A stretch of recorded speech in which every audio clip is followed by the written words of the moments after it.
From the Rus of Kyiv to the modern Federation, the story of Russia is a vast and epic saga. Let's journey through time and witness its incredible evolution in just 3 minutes. It all began in the 9th century with the Kievan Rus, a federation of East Slavic tribes centered around present-day Kyiv. This was the birthplace of Russian culture, language, and Orthodox Christianity, thanks to Prince Vladimir the Great's conversion in 988. Picture this: a thriving trade route connecting Scandinavia to the Byzantine Empire, bustling with merchants and warriors. But this golden age was shattered in the 13th century by the Mongol invasion. For over 2 centuries, Russian principalities were under the thumb of the Golden Horde. It was a period of fragmentation and hardship, but it also forged a new center of power. While Kyiv declined, a small, strategic city called Moscow began to rise. Led by shrewd and ambitious princes like Ivan the Great, Moscow gradually absorbed its rivals and, in 1480, finally threw off Mongol rule. This marked the birth of a centralized Russian state. Ivan the Great's grandson, Ivan the Terrible, crowned himself the first Tsar of all Russia in 1547, expanding the territory eastward and solidifying autocratic power. His reign was a mix of brilliant expansion and brutal paranoia, leaving a complex legacy. The 17th century brought the time of troubles, a chaotic period of civil war and foreign invasion that nearly tore the country apart. But from the ashes rose the Romanov dynasty, which would rule for over 300 years. The most famous Romanov? Peter the Great, of course. This giant of a man was obsessed with modernizing Russia. He built a new capital, St. Petersburg, as a window to the West, reformed the army, and introduced Western European technology and culture, transforming Russia into a major European power. Catherine the Great continued this golden age in the 18th century, expanding the empire further south and west and championing the arts and sciences during the Russian Enlightenment. By the 19th century, the Russian Empire was one of the largest in history, stretching from Poland to the Pacific Ocean. But beneath the surface, tensions were simmering, leading to the dramatic events of the 20th century. The Russian Revolution of 1917 toppled the Tsar and ushered in the world's first communist state, the Soviet Union. For 70 years, the USSR was a global superpower, locked in a Cold War with the West. It was a time of rapid industrialization, scientific triumphs like launching the first satellite, Sputnik, but also immense hardship and political repression. Finally, in 1991, the Soviet Union dissolved and the Russian Federation was born. From the Slavic tribes on the Dnieper River to the global stage of the 21st century, Russia's evolution is a powerful story of resilience, transformation, and enduring identity. If you enjoyed this whirlwind tour through Russian history, don't forget to like, share, and subscribe for more deep dives into the past. Thanks for watching. Hey everyone, and welcome back to the channel. Today, we're embarking on an epic journey through time, exploring the vast and complex history of Russia. From its humble beginnings in the forests of Eastern Europe to its rise as a global power, Russia's story is one of conquest, revolution, and incredible resilience. So, buckle up, because we're about to cover over 1,000 years of history. The story begins in the 9th century with a loose federation of East Slavic tribes known as the Kievan Rus. Centered around the city of Kyiv in modern-day Ukraine, this was the birthplace of Russian culture, language, and Orthodox Christianity. A legendary Varangian chieftain named Rurik is traditionally credited with establishing the first dynasty. His successor, Oleg, moved the capital to Kyiv, strategically positioned on the Dnieper River, a major trade route connecting Scandinavia to the Byzantine Empire. Under rulers like Vladimir the Great, who famously adopted Orthodox Christianity in 988, and his son Yaroslav the Wise, the Kievan Rus flourished, becoming a center of learning and commerce. However, this golden age was not to last.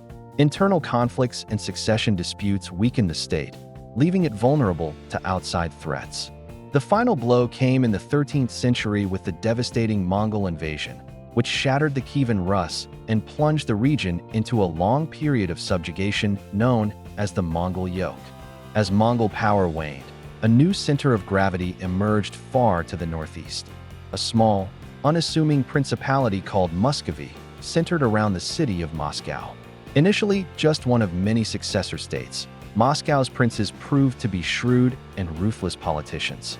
They collaborated with the Mongols, collecting tribute from other Russian principalities, which allowed them to consolidate their power and expand their territory. The turning point came in the 15th century under Ivan III, also known as Ivan the Great.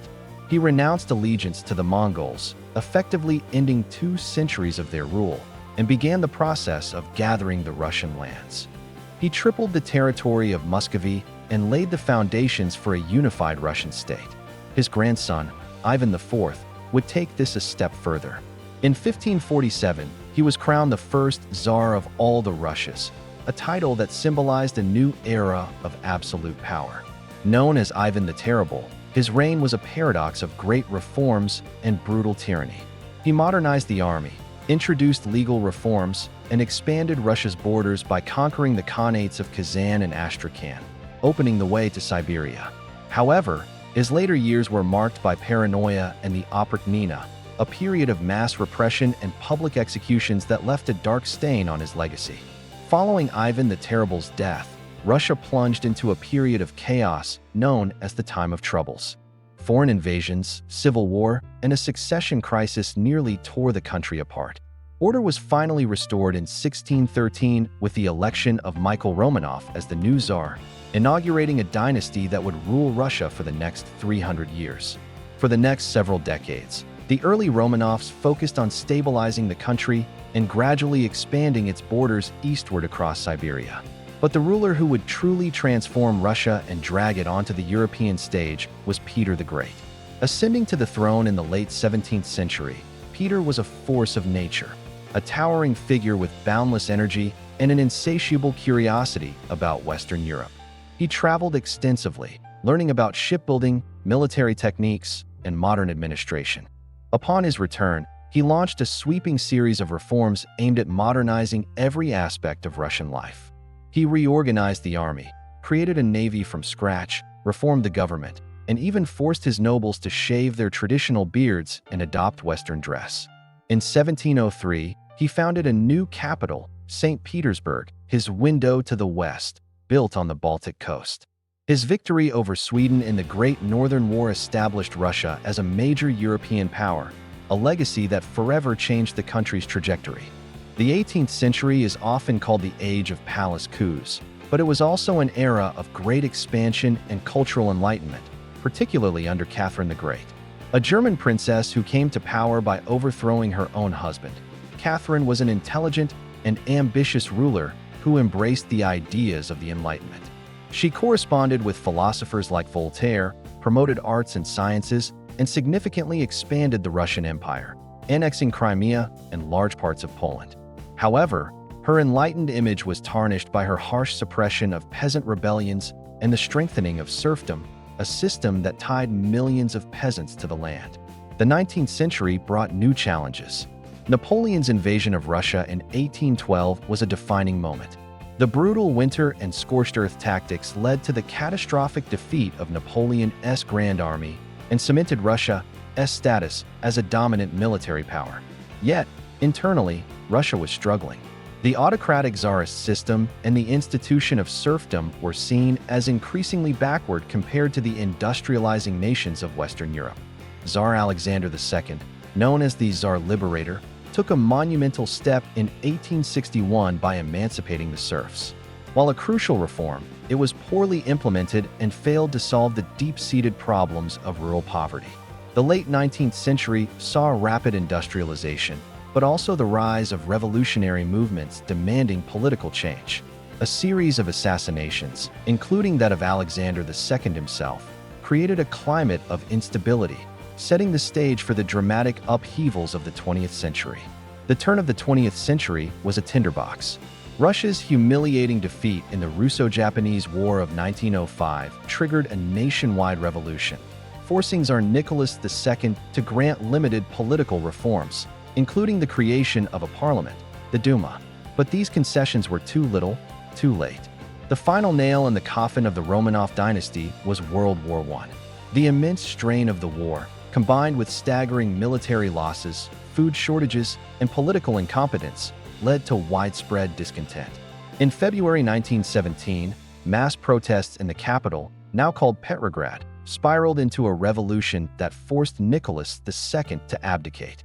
A provisional government took over, but it was weak and failed to end the war. This created a power vacuum that was expertly exploited by Vladimir Lenin and his radical Bolshevik party. In October 1917, the Bolsheviks seized power in a swift coup, promising peace, land, and bread. This marked the beginning of a new, radical chapter in Russian history, the establishment of the world's first communist state. A brutal civil war ensued between the Bolshevik Reds and the anti-Bolshevik Whites, which the Reds ultimately won, consolidating their power and forming the Soviet Union in 1922. After Lenin's death in 1924, Joseph Stalin outmaneuvered his rivals to become the undisputed dictator of the Soviet Union. His rule was defined by rapid, forced industrialization and the brutal collectivization of agriculture, where millions of peasants were forced onto state-run farms. This policy led to widespread famine and the death of millions. Stalin established a totalitarian regime built on fear, enforcing his will through the secret police and a vast network of forced labor camps known as the Gulag. The Great Purge of the 1930s saw millions of party officials, military leaders, and ordinary citizens executed or imprisoned on fabricated charges. Then came World War II, or the Great Patriotic War, as it's known in Russia. Despite a non-aggression pact, Nazi Germany invaded the Soviet Union in 1941. The war was devastating, claiming the lives of over 27 million Soviet citizens. But the Red Army's eventual victory, culminating in the capture of Berlin, transformed the Soviet Union into a global superpower, second only to the United States. This set the stage for the Cold War, a decades-long ideological, political, and military standoff between the Communist East and the capitalist West. The era was marked by an intense arms race, the space race, and proxy wars fought across the globe. After Stalin's death, a period of de-Stalinization began under Nikita Khrushchev, who denounced Stalin's crimes and introduced some modest reforms. However, the fundamental nature of the one-party state remained unchanged. The following decades under Leonid Brezhnev were known as the era of stagnation. While the Soviet Union achieved military parity with the US, its centrally planned economy grew increasingly inefficient, leading to chronic shortages and a decline in living standards. By the 1980s, the system was in crisis. In 1985, Mikhail Gorbachev came to power and introduced the revolutionary policies of glasnost, meaning openness, and perestroika, meaning restructuring. He intended to reform and revitalize the Soviet system, but his policies unintentionally unleashed forces he could not control. Economic reforms faltered, and political openness allowed long-suppressed nationalist movements in the Soviet republics to flourish. A failed coup attempt by hardline communists in August 1991 fatally weakened Gorbachev's authority. One by one, the Soviet republics declared independence. On Christmas Day, 1991, Gorbachev resigned, and the Soviet Union officially ceased to exist. The red flag over the Kremlin was lowered for the last time. The post-Soviet era began with Boris Yeltsin as the first president of the newly independent Russian Federation. The 1990s were a tumultuous decade of shock therapy economic reforms, which led to hyperinflation, a rise in inequality, and political instability. On the last day of 1999, a frail Yeltsin unexpectedly resigned, appointing his prime minister, Vladimir Putin, as acting president. Putin's presidency has defined Russia in the 21st century. He consolidated political power, oversaw a period of economic growth fueled by high oil prices, and sought to restore Russia's standing as a great power on the world stage. This has been a period of renewed national pride for many Russians, but also of increased centralization of power and a more assertive foreign policy. From the Kievan Rus to the Russian Federation, the evolution of Russia is a breathtaking saga of triumphs and tragedies, of immense cultural achievements and profound human suffering. It's a story that continues to unfold and shape our world today. Thank you so much for joining me on this incredible journey through Russian history. If you enjoyed this video and want to see more deep dives into the past, please hit that like button, subscribe to the channel, and ring the notification bell so you never miss an upload. Let me know in the comments which part of Russian history you find most fascinating. Thanks for watching, and I'll see you in the next one.